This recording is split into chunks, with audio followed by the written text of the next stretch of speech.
சற்று முன் வெளியான தகவல். இந்தியாவில் தற்போதைக்கு முகக்கவசம் கட்டாயம் இல்லை.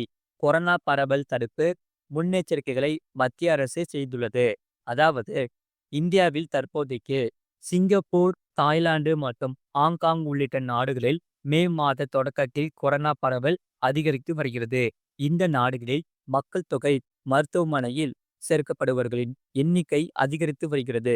இதனால் ஒரே வாரத்தில் 11,100 பேர் பாதிக்கப்பட்டு சிகிச்சை பெற்று வருகிறார்கள். இதனால் இந்த நிலையில் இந்தியாவிலும் கொரோனா தொற்று பரவல் அதிகரித்து வருகிறது.